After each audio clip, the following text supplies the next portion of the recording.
Alright guys, welcome once again to Hero-Villain Mashup, where I take a hero and villain from different medias and put them together as if, what was if this hero had this villain in their rogues gallery?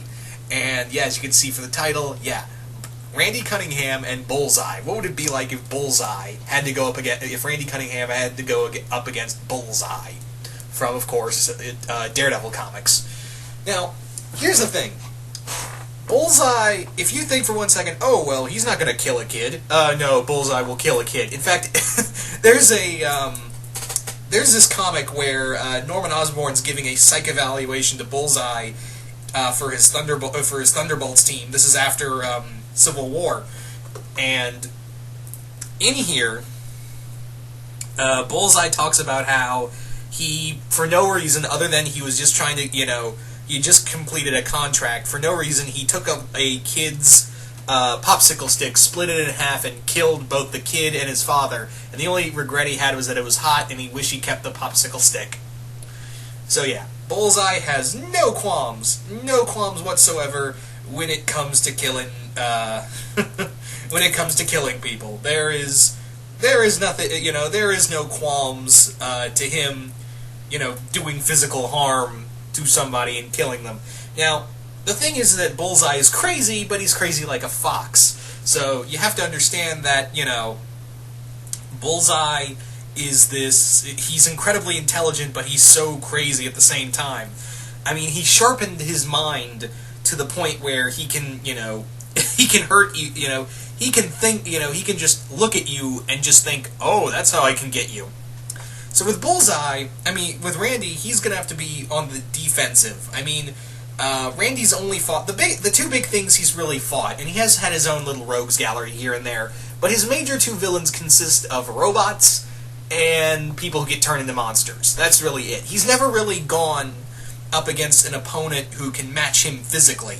There's no real, aside from the, what's his name, Mac Anthe, but even then, that was in the Nomicon, so yeah, that was. But he hasn't really fought anyone who can be a physical match up against him. He hasn't really done battle with an opponent who can go hand-to-hand combat with him and beat him. Bullseye's probably one of the best hand-to-hand fighters in the Marvel Universe. So to see him go, Randy would be kind of put on the defensive. He'd also be have most of his ninja weapons put against him. Remember, this is the best marksman in the Marvel Universe, and he doesn't even use guns. He does not even use guns at all. And yeah, Bullseye can easily just. I could see Randy throwing one of his ninja rings and Bullseye just catching it and just being like, "This yours?" Boop, right back at you. Here's the other thing about Bullseye. He will just hurt people for the sake of hurting people. So if Bullseye discovers, if somebody is, if he figures out that the ninja cares about people, or, the big thing with him is that he protects the school, Bullseye's going to find a way to hurt these people. He's going to find people who he can hurt, He'll go after Howard, he'll go after Teresa, he'll go after Heidi. He will go after anybody, and even if he doesn't know that they're friends of Randy Cunningham and he hasn't figured out his secret identity, it won't matter. Because to him, oh, your whole thing is to protect a school? Well, I'm going to take this student, I'm going to stab him with my sai here, I'm going to go right through their mouth, and I'm going to make you watch. Because I do want to kill you, but I'm going to make you suffer before you die. So that would be his, Bullseye's big thing. It would be that he would do more mental damage before he goes in for the kill. And trust me, he would. It's not like where he'll just be like, you've suffered enough, bye. No, it'd be like, I've made you suffer enough, now I kill you. But I'm going to make you hurt as you die. So, again, here's the thing. Randy, like I've said earlier, Randy has never really come up against an opponent this kind of sadistic. Every one of his opponents range from single-minded robots to an idiot businessman to a monster who, to monsters who he could just de-stank. And yeah, the only real threat that came in those kind of packages were really the Sorcerer and Evil Julian. That was really the only times where he had to try to outthink an opponent who was much more stronger than him.